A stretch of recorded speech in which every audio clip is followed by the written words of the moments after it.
Hello, good evening. कैसे सभी लोग? उम्मीद करता हूँ सब लोग सही रहेंगे। तो आज हम लोग देखने वाले हैं एनाटॉमी ऑफ आज हम लोग देखने वाले हैं anatomy of male reproductive system. Anatomy of male reproductive system.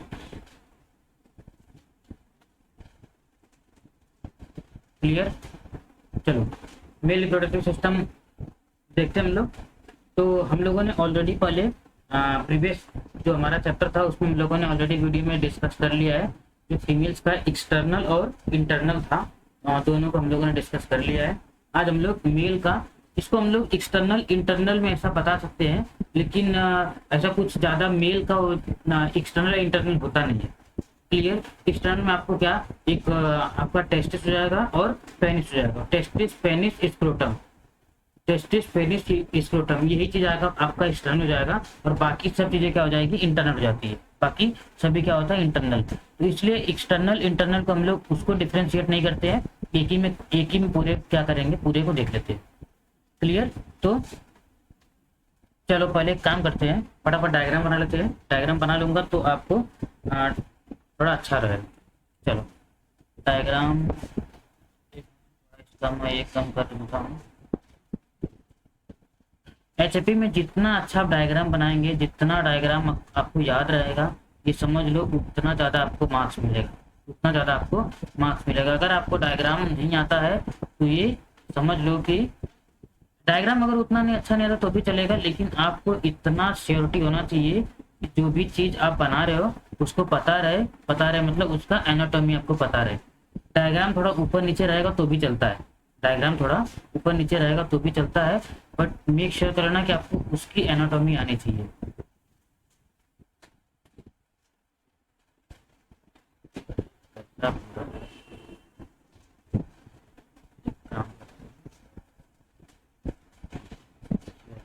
Shape लेके तब बना देता हूँ।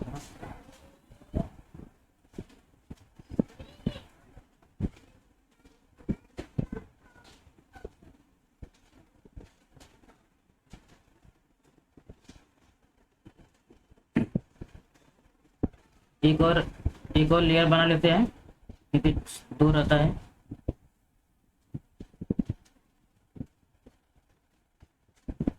देखो, जितना अच्छा डायग्राम बनाओगे, जितना लेबलिंग आपकी सही रहेगी, एग्जामिनर देखते ही खुश हो जाएगा। खुश हो जाएगा तो आप अगर एक एक लाइन, दो दो लाइन भी उस चीज के बारे में अगर लिखे हैं तो आपको बेनिफिट रहेगा। क्लियर? तो देखो, ये हम लोगों ने ब्लैडर बना लिया। अंदर ब्लैडर का नाम लिख देता हूँ, ये हमारा ब्लैडर हो गया। ब्लैडर के बाद हम लोग क्या काम करते हैं, एक एक चीज जो बनाएंगे ना उसको डिफरेंट डिफरेंट कलर से करेंगे तो आपको समझ में आएगा। तो एक हम लोग बना लेते हैं यहाँ से, यूरेटर, इसको बोलते हैं यूरेटर। ये नली जैसा रहता है।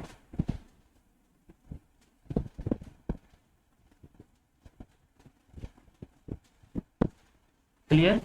अब इसके बाद हमारा नीचे का जो पोर्शन बनाना है, छोटा सा इरेजर, छोटा इरेजर लेते हैं, स्मॉल इरेजर।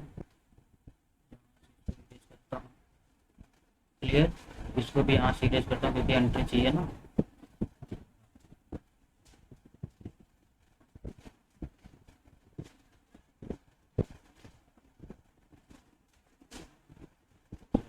अब नीचे का ये कलर ले लेता हूँ। अब यहाँ से हम लोग नीचे पूरा यूरेथ्रा बना देते हैं। क्या बनाते हैं? पूरा यूरेथ्रा।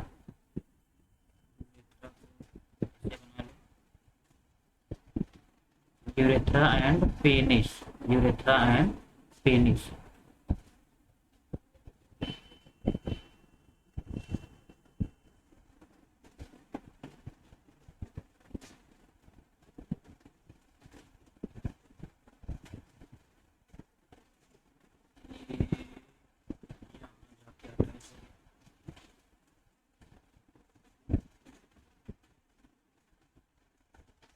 लाइन सीधे नहीं मिल रही है।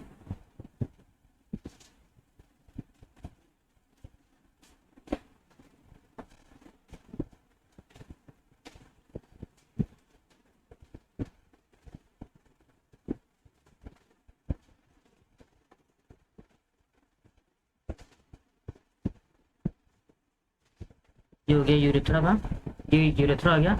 यूरेथ्रा के ऊपर ही, यूरेथ्रा के जस्ट ऊपर ही अटैच रहता है हमारा इरेक्टाइल टिश्यू। यूरेथ्रा के इसके ऊपर जस्ट हमारा अटैच होता है इरेक्टाइल टिश्यू।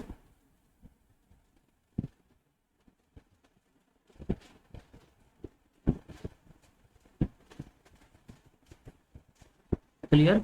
और इसके जस्ट नीचे ही हमारा रहता है, नीचे अटैच रहता है स्क्रोटम के जस्ट नीचे अटैच होता है स्क्रोटम। मैं डायग्राम नॉर्मली डाल भी सकता हूँ, लेकिन नॉर्मली अगर डायग्राम डाल दूंगा तो आपको थोड़ा बनाने नहीं आएगा, इसलिए अगर आप ऐसे बनाते टाइम का देखे रहेंगे थोड़ा ज़्यादा आपको अच्छा रहेगा। एक काम करता हूँ,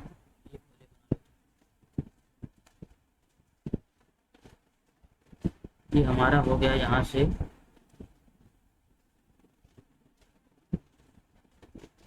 प्रोस्टेट, इसको बोलते हैं प्रोस्टेट। प्रोस्टेट से ही हमारा निकल जाएगा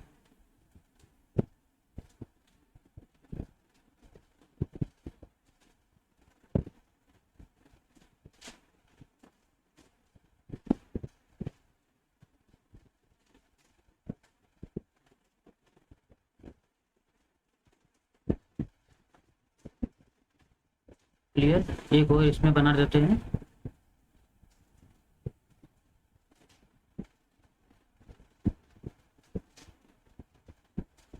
टिक टिक टिक टिक टिक टिक, इसको बोलते हैं, इसको बोलते हैं, इसको बोलते हैं, क्या बोलते हैं, बॉस डिफरेंस। बॉस डिफरेंस मतलब जो भी स्पर्म बनता है टेस्टिस से, तो ये कैरी करके क्या करता है, ये कैरी करके लाता है यूरेथ्रा, ये कैरी करके लाता है यूरेथ्रा। क्लियर। देखो ये हो गया। अब यहाँ से एक और चीज निकली हुई रहती है, इसका भी बहुत इंपॉर्टेंट रोल होता है। हम लोग एक एक का भी लेबलिंग कर लेते हैं, एक एक का भी लेबलिंग कर लेते हैं।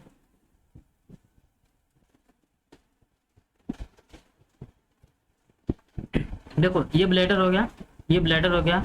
इस वाले पार्ट को बोलते हैं यूरेटर। इसका, इसमें कुछ काम नहीं होता है, ये काम किस लिए होता है, जो भी यूरिन बनता है, जो भी यूरिन बनता है वो यूरेटर के थ्रू ही ब्लैडर में आता है।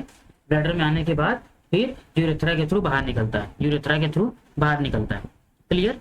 उसके बाद हमारा जो ये वाला पार्ट होता है, ये वाला जो पार्ट होता है इसको बोलते हैं इरेक्टाइल टिश्यू, इसको बोलते हैं इरेक्टाइल टिश्यू। क्लियर।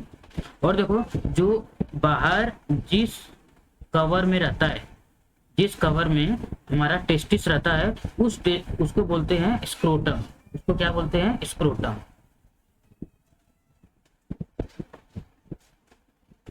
उसको क्या बोलते हैं, स्क्रोटम। और स्क्रोटम, और स्क्रोटम, ये जो टेस्टिस रहता है इस वाले पार्ट को बोलते हैं टेस्टिस, इसको बोलते हैं टेस्टिस। और टेस्टिस के जस्ट ऊपर प्रेजेंट होता है, टेस्टिस के जस्ट ऊपर प्रेजेंट होता है हमारा एपिडिडेमिस। क्या होता है, एपिडिडेमिस।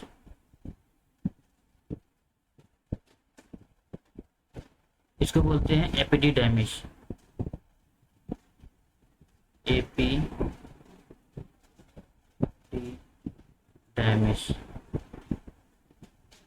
क्लियर। एपिडिडेमिस। उसके बाद ये जो पेनिस होता है, पेनिस को हम लोगों ने तीन चीज में डिवाइड किया हुआ है, तीन में डिवाइड किया हुआ है। जो ऊपर वाला पार्ट होता है जो एब्डोमेन से कनेक्ट होता है, ये वाला हिस्सा रहता है, ये वाला जो पार्ट होता है इसको बोलते हैं, इसको बोलते हैं the root, sorry the root penis. जो बीच वाला पार्ट रहता है, जो बीच वाला होता है उसको बोलते हैं बॉडी, उसको बोलते हैं बॉडी पेनिस। और लास्ट वाला जो एकदम ऊपर वाला जो पार्ट रहता है हल्का सा, इसका जो शेप रहता है हल्का सा बड़ा सा रहता है, तो इसको बोलते हैं ग्लांस। इसको क्या बोलते हैं, ग्लांस पेनिस। इसको क्या बोलते हैं, glans penis.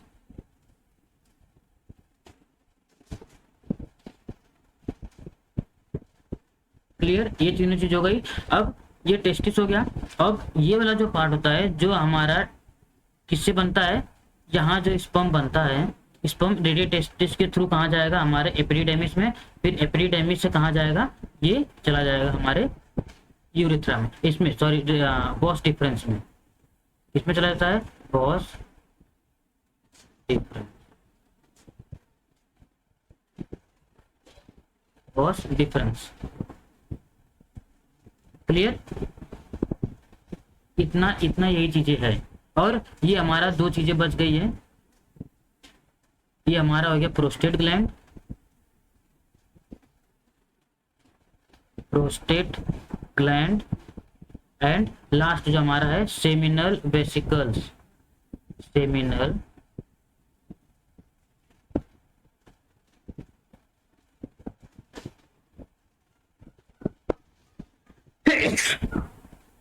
Seminal vesicles.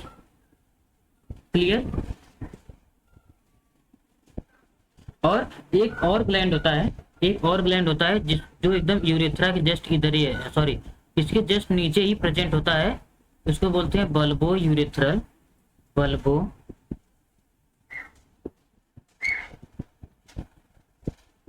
Urethral gland, bulbo urethral gland. अब क्या करता हूँ, एक एक चीज को मैं ना आपको बताता हूँ कि होता क्या क्या काम करता है, क्या क्या काम करता है, अच्छे से बताता हूँ। देखो सबसे पहले हमारा जो पेनिस है, पेनिस के बारे में देख लेते हैं कि पेनिस का क्या रोल होता है। पेनिस हमारा यहाँ से यहाँ तक पूरा पार्ट है, तो थोड़ा सा छोटा करता हूँ, ये वाला जो पूरा पार्ट है, ये जो है ये क्या है, पेनिस। क्लियर। तो पेनिस जो होता है, पेनिस हमारा हम लोगों ने तीन देखा है, ऊपर रूट रहता है, बीच वाले को बॉडी बोलते हैं और ऊपर वाले को ग्लांस बोलते हैं। क्लियर। और एक चीज और मैंने लिखना भूल गया इधर, ये जो पार्ट होता है इसको जो कवर करता है, ग्लांस पेनिस को जो कवर करता है उसको बोलते हैं प्रीप्यूस। क्या बोलते हैं, प्रीप्यूस।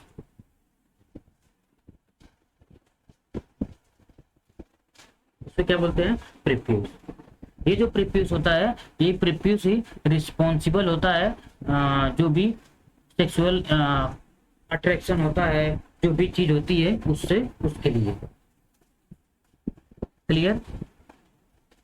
जिसको ना फोर स्किन भी बोलते हैं, इसको क्या बोलते हैं, फोर स्किन। अगर इसको, अगर ये नाम नहीं याद आएगा आपको तो फोर स्किन बोलते हैं, फोर स्किन। क्लियर। अब देखो होता क्या है पता है, जो हमारा पेनिस होता है, पेनिस को जो ऊपर वाला पार्ट होता है ये कनेक्ट किससे रहता है, रूट वाला पार्ट कनेक्ट होता है हमारे इस एब्डोमेन से, हमारे एब्डोमेन से कनेक्ट होता है, मतलब यूरिनरी ब्लैडर के इधर रहता है।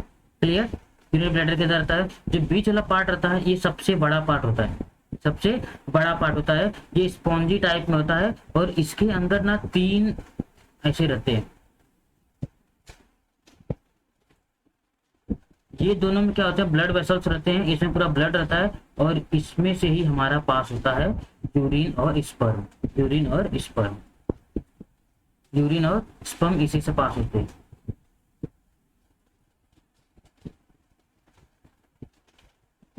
क्लियर। अब देखो जो ओपनिंग ऑफ यूरेथ्रा होता है, जो ओपनिंग ऑफ यूरेथ्रा रहता है वो ना दोनों चीज को कैरी करता है, दोनों चीज को कैरी करता है, लेकिन जब अंदर से आता है तो उधर थोड़ा अलग अलग होता है, उधर थोड़ा अलग होता है, दो दो दो दो दो वे रहता है, लेकिन जैसे ही ओपनिंग जहां होता है यूरेथ्रा का वहां वहां एक होता है। क्लियर। देखो उसके बाद हमारा सेकेंड है स्क्रोटम। स्क्रोटम देखो हमारे बॉडी से अंदर हमारा ही जो जो होता है बॉडी, उसको ना जो स्क्रोटम रहता है बॉडी के बाहर इसलिए होता है क्योंकि देखो बॉडी के बाहर रहने पे बहुत सारा प्रॉब्लम भी होता है कि अगर उस पर थोड़ी भी अगर चोट लग जाएगी तो बहुत ज्यादा पेन होता है, लेकिन इसका ये भी होता है कि अगर ये हमारे बॉडी के अंदर रहेगा तो हमारा जो बॉडी का टेम्परेचर होता है वो 37 डिग्री सेल्सियस का होता है। कितना होता है, 37 डिग्री सेल्सियस का। तो हमारा जो बॉडी है वो जब स्पर्म प्रोड्यूस करेगी, तो जब स्पर्म बनाती है तो उसको 34 डिग्री सेल्सियस चाहिए रहता है। कितना? 34 डिग्री सेल्सियस चाहिए रहता है। जब ये 34 डिग्री सेल्सियस चाहिए तो मतलब 3 डिग्री सेल्सियस कम चाहिए रहता है। तो इसीलिए जब हमारी बॉडी को स्पर्म प्रोड्यूस करना है, हमारी बॉडी के अंदर अगर इनसाइड द बॉडी रहेगा, तो वो जो हमारा टेस्टिस रहेगा, जो स्क्रोटम रहेगा, उसका टेम्परेचर 37 रहेगा। तो वो 37 जब रहेगा तो हमारा जो बॉडी रहेगा, हमारा जो टेस्टिस रहेगा, वो प्रोड्यूस नहीं करेगा स्पर्म को। इसीलिए बाहर होने का रीजन ये होता है कि एज बॉडी टेम्परेचर से 3 डिग्री सेल्सियस कम में ही स्पर्म का प्रोडक्शन होता है। क्लियर? और देखो क्या होता है कि जैसे ही बॉडी का टेम्परेचर, जैसे ही अगर बाहर समझ लो बहुत ज्यादा अगर कोल्ड रहेगा, बाहर अगर बहुत ज्यादा कोल्ड रहेगा, तो ये कॉन्ट्रैक्ट होके सिकुड़ के, ऐसा कॉन्ट्रैक्ट होके एकदम सिकुड़ के बॉडी के पास ले जाएंगे, क्योंकि बॉडी के पास जैसे जाएंगे वहाँ का टेम्परेचर एज कम्पेयर टू बाहर के इन्वायरमेंट से उधर का इन्वायरमेंट थोड़ा कम रहता है। उधर थोड़ा मतलब अगर बाहर जो डिग्री रहेगा वो कम रहेगा, तो बॉडी के पास अगर जाएगा तो टेम्परेचर थोड़ा सा बढ़ जाएगा। इसीलिए जब ठंडी के टाइम पे ये हल्का सा सिकुड़ जाता है, और जो गर्मी रहेगा तो ये पूरा जो स्ट्रेच हो जाएगा, एकदम स्ट्रेच हो जाएगा। स्ट्रेच मतलब बॉडी से दूर हो जाएगा, क्योंकि बाहर अगर ज्यादा टेम्परेचर है तो बॉडी के अंदर भी हल्का सा टेम्परेचर ज्यादा ही रहेगा, तो उससे इसलिए वो दूर हो जाता है। क्लियर? ये उसकी हाँ मतलब वो एक खासियत होती है कि मतलब जब वो ठंडी के टाइम पे सिकुड़ जाएगा और बॉडी के क्लोज में चला जाएगा, और जब गर्मी का टाइम रहेगा तो एकदम नॉर्मल स्किन हो जाती है। क्लियर? उसके बाद हम लोग देखेंगे टेस्टिस। देखो जो टेस्टिस होता है हमारे बॉडी का जो ओवल शेप है, ऑर्गन है, वो समझ लो कि बहुत बड़ा होता है। और कितना साइज का बोलूँ मैं कि लगभग ये जो ऑलिव रहता है ना, ऑलिव के साइज का रहता है। क्लियर? और जो हमारा टेस्टिस रहता है, यही टेस्टिस रिस्पॉन्सिबल रहता है हमारे स्पर्म को प्रोडक्शन, सीमन के प्रोडक्शन करने के लिए। और सेकंड, इसका ये काम होता है कि जो भी हमारे अंदर जो टेस्टोस्टेरोन लेवल बनते हैं, जो मेल के अंदर जो भी टेस्टोस्टेरोन लेवल बनते हैं, जो भी टेस्टोस्टेरोन बनता है, उसके लिए रिस्पॉन्सिबल होता है टेस्टिस। अगर टेस्टिस नहीं रहेगा तो हार्मोन्स नहीं बनेगा, हार्मोन्स नहीं रहेगा तो बॉडी में जो चेंजेस होते हैं, बॉडी में जो डिफरेंस आता है, जो परिवर्तन होता है, वो चीजें नहीं होती। क्लियर? इसीलिए टेस्टिस बहुत ही जरूरी होता है, क्योंकि प्रोडक्शन के लिए। क्लियर? और टेस्टिस के जस्ट ऊपर ही प्रेजेंट होता है एपिडर्मिस। क्या होता है? एपिडिडर्मिस। जो एपिडिडर्मिस होता है, ये एपिडिडर्मिस इसके लिए रिस्पॉन्सिबल होता है, एपिडिडर्मिस, कि जो भी स्पर्म बना है उसकी मैच्योरिटी के लिए, जो भी स्पर्म बन गया उसकी मैच्योरिटी के लिए, ब्लैक में कर लेता हूं लिखने के लिए। सिर्फ ये समझ लो कि जैसे स्पर्म यहां से बन गया, स्पर्म यहां से बना, अब बनने के बाद ये स्पर्म उतना ज्यादा मैच्योर नहीं है, तो इसको मैच्योर करने के लिए कहाँ जाएगा ये एपिडिडर्मिस। जब ये एपिडिडर्मिस में जाएगा तो वहां अच्छे से मैच्योर होता है, होगा। तो मैच्योर होने के लिए कहाँ जाएगा दोस्तों? हमारे एपिडिडर्मिस। वहां से टेस्टिस से तो बन गया, टेस्टिस से बनने के बाद कहाँ जाएगा? फिर एपिडिडर्मिस में मैच्योर होगा। मैच्योर होने के बाद वो कहाँ जाएगा? मैच्योर होने के बाद जाएगा वॉश डिफरेंस में। ये वॉश डिफरेंस का काम यही होता है कि जो भी स्पर्म बनेगा उसको ट्रांसफर करने का काम, जब भी ट्रांसफर करना है, जब भी भेजना है, तो ट्रांसपोर्टेशन का काम करता है। Transportation from testis to urethra. Urethra, testis से यूरेथ्रा तक पहुंचाने का काम कौन करता है? हमारा वॉश डिफरेंस। क्योंकि यहाँ तो बन गया, यहाँ जब बन गया, अभी स्पर्म बन गया, स्पर्म बनने के बाद एपिडिडर्मिस में गया, यहाँ मैच्योर हो गया। मैच्योर हो गया, जब भी उसको इजैकुलेशन करना, जब भी बाहर डिस्चार्ज करना है तो ये वॉश डिफरेंस के थ्रू क्या करेगा, यहाँ इंटर करेगा। इंटर करते टाइम कहाँ जाएगा, हमारे इस यूरेथ्रा में। जैसे यूरेथ्रा में आएगा, यूरेथ्रा में आने से पहले दो चीजें और इसको रास्ते मिलती है। इसको ये वाला जो पार्ट है, ये जो पार्ट है जिसको बोलते हैं हम, देखो जो हम ये चार चीजें देखे, जो चार चीजें देखे हैं, ये हो गई हमारा पेनिस हो गया, और एपिडिडर्मिस हो गया, स्क्रोटम हो गया, और टेस्टिस। ये चीजें जो है ये हमारा हो जाती है एक्सटर्नल। ये क्या है, एक्सटर्नल। एक्सटर्नल के बाद अब हम लोग देखेंगे इंटरनल। इंटरनल में सबसे पहला जो हमारे रास्ते में, समझो यहाँ से गए ये वॉश डिफरेंस है। तो सबसे पहले वॉश डिफरेंस को देख लेते हैं, क्योंकि हमारा इंटरनल है। तो इंटरनल को देखने के लिए सबसे पहले जो वॉश डिफरेंस, मैंने क्या बोला, वॉश डिफरेंस क्या कैरी करता है, ये कैरी करता है मैच्योर स्पर्म को, और यूरेथ्रा में ले जाके छोड़ देता है, यूरेथ्रा में ले जाके छोड़ देता है। क्लियर, यूरेथ्रा में ले जाके छोड़ देता है। उसके बाद जो इसके रास्ते में क्या आता है, ये जिसको बोलते हैं हम लोग सेमिनल वेसिकल्स। क्या बोलते हैं, सेमिनल वेसिकल्स। ये जो सेमिनल वेसिकल होता है, ये जो सेमिनल वेसिकल होता है, इसका रोल क्या होता है बताया। जो भी स्पर्म बना, स्पर्म बनने के बाद मैच्योर हो गया।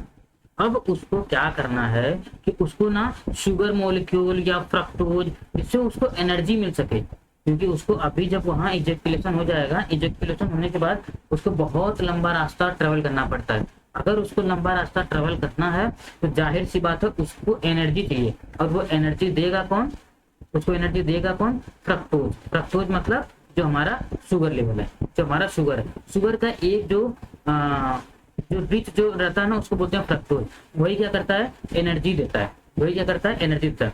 तो फ्रक्टोज का एक ही काम होता है कि जैसे ही इजैक्युलेशन करते टाइम जब उसको जो एनर्जी चाहिए रहती है, वो कौन देता है, सेमिनल वेसिकल्स। सेमिनल वेसिकल्स क्या डिलीवरी करता है, फ्रक्टोज। फ्रक्टोज बोल दो या तो फिर बोल दो शुगर, फ्रक्टोज बोल दो या शुगर। शुगर का ये फॉर्म होता है फ्रक्टोज। क्लियर। और इसी के थ्रू अगर सेमिनल वेसिकल्स नहीं रहेगा तो फ्रक्टोज नहीं देगा, फ्रक्टोज नहीं रहेगा तो जो स्पर्म का जो मूवमेंट होता है, जो स्पर्म का जो मूवमेंट होता है, मूवमेंट नहीं होगा। जो स्पर्म का जो मूवमेंट होता है वो मूवमेंट नहीं होगा। Clear, I hope you understood. उसके बाद आता है रास्ते में, ये देखोगे प्रोस्टेट ग्लैंड है, ये प्रोस्टेट ग्लैंड है। देखो प्रोस्टेट ग्लैंड, ये जो प्रोस्टेट ग्लैंड है, ये जब ज्यादा एज जाती है अप टू 70-60 के बाद ना, ये प्रोस्टेट ग्लैंड ना एकदम बहुत ज्यादा बड़ा हो जाता है। अगर ये प्रोस्टेट ग्लैंड बड़ा हो गया तो प्रॉब्लम ये हो जाएगी कि ये जो यूरेथ्रा है, यूरेथ्रा के थ्रू जो यूरिन पास होती है, ये यूरिन पास नहीं होती, ये कहाँ, यहाँ तक एकदम पूरा सिकुड़ के कंस्ट्रिक्ट होके आ जाएगा, और ये वाला भी यहाँ तक आ जाएगा। तो एकदम छोटा सा, एकदम बारीक सा इसको स्पेस रहता है यूरिन पास होने के लिए। तो जब ये क्या होता है, जब भी यूरिन करते हैं ना, बहुत ही ज्यादा पेन होता है, बहुत ज्यादा पेन होता है, बर्निंग होती है। अब कंटिन्यूसली तो हमेशा पेन तो रहता ही है, और हमेशा हमेशा उनको यूरिन करने जाना पड़ता है। क्लियर, उनको यूरिन करने जाना, क्योंकि प्रोस्टेट एकदम कंस्ट्रिक्ट होके जो पैसेज रहता है यूरेथ्रा का, उसको पूरा ब्लॉक करता है। उसको क्या करेगा, ब्लॉक कर देगा। ब्लॉक कर दिया मतलब यूरिन पास ही नहीं होता है, इधर से जो यूरिन रहेगा वो पास ही नहीं होगा। जब यूरिन पास नहीं होगा ये पूरा पेन होते रहेगा, और ये अब जब 70-60 के ऊपर हो जाते हैं तब उस टाइम पे लगभग अप्रोक्सीमेटली अगर जब होता है तो इसको ऑपरेशन ही करना पड़ता है। बहुत ज्यादा खर्चा नहीं होता है, वो डिपेंड करता है आप किधर गए हैं। तो ज्यादा ऐसा खर्चा नहीं होता है कि आप जाएंगे ऑपरेशन के 2-3 घंटे पहले जाएंगे, ऑपरेशन हो जाएगा, 1 से 1.5 दिन तक आपको हॉस्पिटल में रखेंगे, फिर उसके क्या करेंगे, निकाल देंगे, आपको निकाल देंगे। प्रोस्टेट का स्पेलिंग मैंने गलत देखा है।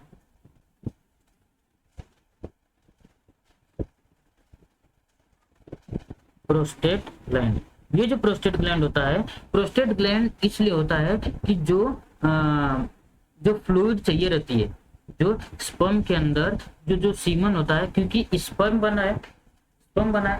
तो कैसा लिक्विड टाइप नहीं है ना, वो लिक्विड टाइप नहीं है। उसमें जो फ्लूइड देना है, उसमें जो फ्लूइड देना है जो स्पर्म को नरिश कर सके, स्पर्म को जो जिंदा रख सके, तो उसको ये समझ लो कि सीमन में जो फ्लूइड दिखता है उसको बोलते हैं, उसको ही बोलते हैं हम लोग, उसको कहाँ से होता है, प्रोस्टेट ग्लैंड से। कहाँ से होता है, प्रोस्टेट ग्लैंड से।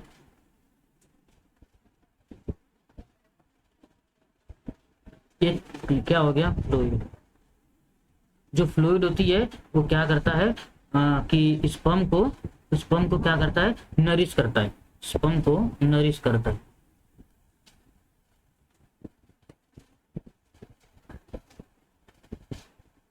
स्पर्म को क्या कर देगा, नरिश कर देगा। क्लियर।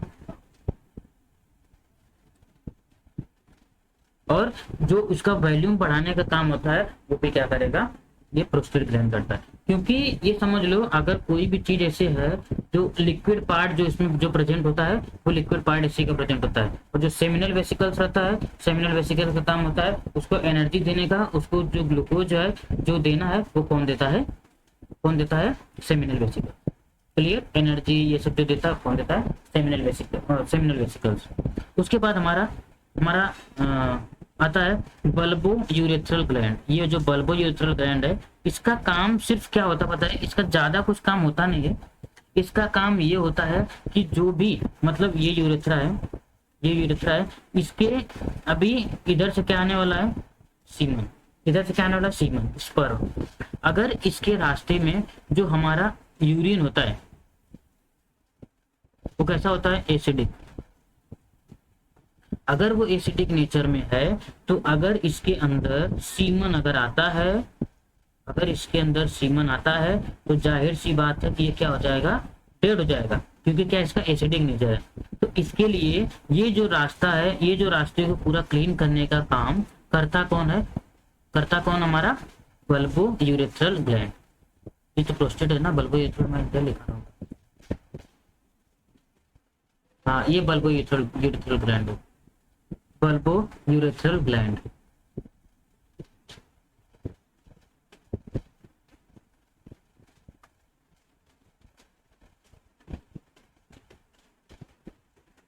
Bulbo urethral gland. ये जो बल्बो यूरेथ्रल ग्लैंड होता है ये क्या करता है कि एसिडिक जो रहता है यूरेथ्रा का, जो एसिडिक नेचर रहता है उसको क्या करता है, खत्म कर देता है। खत्म करने के बाद तो इसके बाद जो स्पर्म रहेगा उसको पास आउट करता है, स्पर्म तो क्या करेगा, पास आउट करेगा। क्योंकि वो पूरा देखो क्या होता है कि एक फ्लूइड आता है जब भी इंटरकोर्स करना रहता है, इंटरकोर्स के पहले एक फ्लूइड जो सीक्रेट होता है एकदम पूरा पानी जैसा रहता है, एकदम पूरा एकदम ट्रांसपेरेंट पानी जैसा रहता है, वो जो बल्बो यूरेथ्रल ग्लैंड से निकलता है, बल्बो यूरेथ्रल ग्लैंड से निकलता है। इसको कोपर्स ग्लैंड भी बोलते हैं। इसको क्या बोलते हैं, कोपर्स ग्लैंड।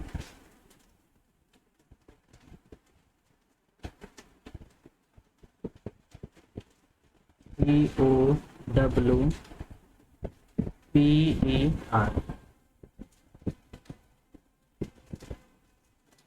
कोपर्स ग्लैंड। क्लियर। इसका काम यही होता है कि ड्रॉप लुब्रिकेंट छोड़ेगा, न्यूट्रलाइज करेगा, क्योंकि जो एसिडिक नेचर आएगा उसको न्यूट्रलाइज करेगा, क्योंकि उसके अंदर हो सकता है कि यूरिन का कुछ सैंपल प्रेजेंट हो, तो जिससे क्या हो जाएगा, एसिडिक नेचर रहेगा, तो ये जो स्पर्म आएंगे वो क्या हो जाएंगे, डेड हो जाएंगे। तो उससे बचने के लिए क्या हो जाएगा, बल्बो यूरेथ्रल ग्लैंड से सीक्रेट होगा। सीक्रेट होने के बाद ये पूरा क्लीन कर देता है। क्लियर। उसके बाद हम देख लेते हैं हमारा यूरेथ्रा। उसके बाद हमारा है यूरेथ्रा, क्योंकि यहाँ तक हम लोग आ गए बल्बो यूरेथ्रल के बाद हमारा आता है यूरेथ्रा। जो यूरेथ्रा होता है यूरेथ्रा कैरी करता है बोथ यूरेथ्रा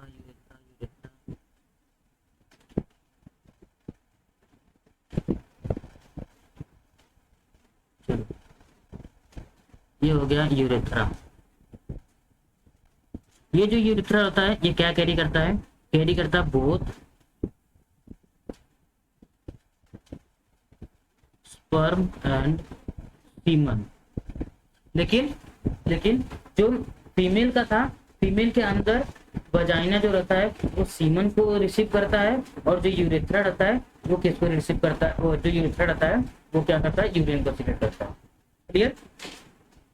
तो जो सीमन होता है, सीमन को कलेक्ट कौन करता है, सीमन को एक्सक्रीट करने का रास्ता जो रहता है वो किसका रहता है, यूरेथ्रा का। क्लियर। और यही जो यूरेथ्रा रहता है यही जो स्पर्म रहता है, जो सीमन रहता है उसको होल्ड करने का भी काम करता है, उसको होल्ड करने का भी काम करता है, नहीं तो क्या हो जाएगा, एक्सक्रीट होके बाहर आ जाएगा सीमन। क्लियर। क्लियर।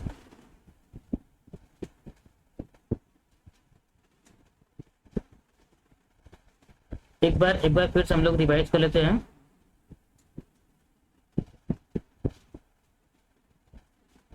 हमारा हो जाएगा anatomy of male reproductive system. देखो सबसे पहले जो है हमारा क्या है, ब्लैडर है। सबसे पहले हमारा क्या ब्लैडर है। ब्लैडर हमारा क्या करता है, ब्लैडर से हमसे कुछ मतलब नहीं है। ब्लैडर क्या करता है, सिर्फ यूरिन को कलेक्ट करता है, सिर्फ यूरिन को कलेक्ट करता है। उसके बाद हमारा जो यूरेटर रहता है, जो भी यूरिन बनता है, जो भी यूरिन बनता है, कहाँ बना यूरिन, यूरिन बना किडनी में। किडनी से जो भी फिल्टर हुआ है यूरिन वो आता कहाँ है, यूरेटर के थ्रू कहाँ जाएगा, ब्लैडर में। क्लियर। उसको छोड़ दो। उसके बाद हमारा स्टार्ट किससे होता है, सबसे पहले टेस्टिस से, और सॉरी टेस्टिस के पहले हमारा होता है स्क्रोटम। स्क्रोटम का जो टेम्परेचर होता है वो टेम्परेचर को मतलब प्रोडक्शन ऑफ 34 डिग्री सेल्सियस पे क्या होता है, प्रोड्यूस होता है स्पर्म। 34 डिग्री सेल्सियस पे स्पर्म प्रोड्यूस होता है। इसके लिए क्या बोलते हैं कि 3 डिग्री इसका कम होता है, इसीलिए आउटसाइड द बॉडी प्रेजेंट होता है। और स्क्रोटम के अंदर ही होता है टेस्टिस, स्क्रोटम के अंदर ही होता है टेस्टिस, और यही टेस्टिस जो रहता है यही प्रोड्यूस करता है, सॉरी जो स्क्रोटम रहता है वो तो स्टोर करता है ना, स्टोर करता है, जो प्रोडक्शन करता है वो कौन करता है, टेस्टिस। क्लियर। टेस्टिस तो बन गए, टेस्टिस से तो बन गया स्पर्म। स्पर्म बनने के बाद क्या होता है कि रेटे टेस्टिस के थ्रू आ जाएगा एपिडिडाइमिस में। जब एपिडिडाइमिस में आएगा, एपिडिडाइमिस में आने के बाद सिर्फ इसको क्या काम है, मेच्योर होने का। क्योंकि अभी वो बना है, अभी समझो जैसे जो बच्चा रहता है, बच्चा पेट के अंदर तो बन गया, यूट्रस के अंदर तो बन गया। यूट्रस के अंदर बनने के बाद जब बाहर निकलता है तो जो घर रहता है, घर के अंदर खाना खाएगा, कुछ जो भी चीजें उसको खाएगा, तब वो हेल्दी होगा, तब थोड़ा मोटा होगा, तगड़ा होगा, उसकी हाइट बढ़ेगी। तो वो समझ लो कि ये सब जो डेवलपमेंट होता है, जो उसका जो ग्रोथ होता है, जो मेच्योरिटी आती है, सारी चीजें किसमें होती है, एपिडिडाइमिस। जैसे एपिडिडाइमिस हो जाती है, तो जब भी एक्सक्रीशन करना रहता है तो उस टाइम पे जब भी इजैक्यूलेशन करना रहता है उसके पहले मतलब आके स्टोर तो रहता ही है, तो यहाँ से आता है जिसको बोलते हैं वॉश डिफरेंस। वॉश डिफरेंस के थ्रू आएगा, वॉश डिफरेंस के थ्रू आएगा, और कहाँ चला जाएगा, ये जाएगा हमारे यूरेथ्रा में। किसको कनेक्ट करेगा, यूरेथ्रा को। लेकिन उसके पहले ही हमारा आता है, 2 चीजें आती है, जिसको बोलते हैं सेमिनल वेसिकल्स। सेमिनल वेसिकल्स का काम ये होता है, जो फ्रक्टोज का काम करता है, यही फ्रक्टोज एनर्जी देता है। ये फ्रक्टोज क्या देता है, एनर्जी। किसको देता है, स्पर्म। क्यों, मूवमेंट के लिए। क्यों देता है, मूवमेंट के लिए। क्लियर। सेकेंड हमारा प्रोस्टेट ग्लैंड। जो प्रोस्टेट ग्लैंड होता है ये यहाँ तो ये कर दिया, फिर नरिश करने का काम, जो फ्लूइड है वो देने का काम कौन करता है, प्रोस्टेट ग्लैंड। कौन करता है, प्रोस्टेट ग्लैंड। प्रोस्टेट ग्लैंड के अंदर आया, उसको नरिश किया, नरिश करने के बाद आगे भेज देगा, नरिश करने के बाद आगे भेज देगा। क्योंकि फ्लूइड भी तो चाहिए रहेगी, क्योंकि फ्लूइड भी, अगर फ्लूइड नहीं रहेगा तो क्या हो जाएगा, वो फ्लूइड अगर नहीं रहेगा तो मूवमेंट नहीं हो पाएगा, मूवमेंट नहीं रहेगा, या फिर उसका नरिशमेंट नहीं होगा। अगर नरिशमेंट नहीं रहेगा तो क्या हो जाएगा, वो ड्राई हो जाएगा। क्या हो जाएगा, ड्राई। ये सबसे बचने के लिए क्या होता है, ये चीजें करते हैं। क्लियर। उसके बाद हमारा आता है बल्बो यूरिथ्रल ग्लैंड। जो बल्बो यूरिथ्रल ग्लैंड है, इसका काम ये होता है कि जो भी चीजें इसके अंदर, यूरिथ्रा के अंदर जो भी ड्रॉप या एसिडिक नेचर ऐसा समथिंग कुछ भी अगर उसके अंदर आया हुआ है, जैसे क्या हो जाएगा, अगर सीमन जाएगा, अगर स्पर्म जाएगा, तो क्या हो जाएगा कि सब मर जाएंगे। रीजन होता है कि उसका जो एसिडिक नेचर बहुत ज्यादा रहता है, तो उसको न्यूट्रलाइज करने के लिए, एसिडिक नेचर कम करने के लिए बल्बो यूरिथ्रल ग्लैंड से ग्लैंड उसको क्या करता है, ड्रॉप छोड़ता है, उस ड्रॉप से वो क्या हो जाता है, एकदम क्लीन हो जाता है। क्लियर। उसके बाद हमारा आता है हमारा आता है यूरिथ्रा। यूरिथ्रा कैरी करता है बोथ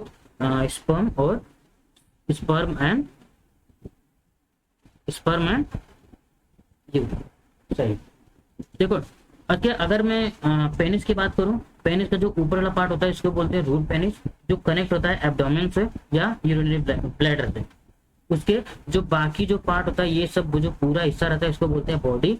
और ये वाला जो पार्ट हल्का सा उभरा हुआ रहता है जिसको बोलते हैं ग्लांस पेनिस। इस क्या बोलते हैं, ग्लांस पेनिस।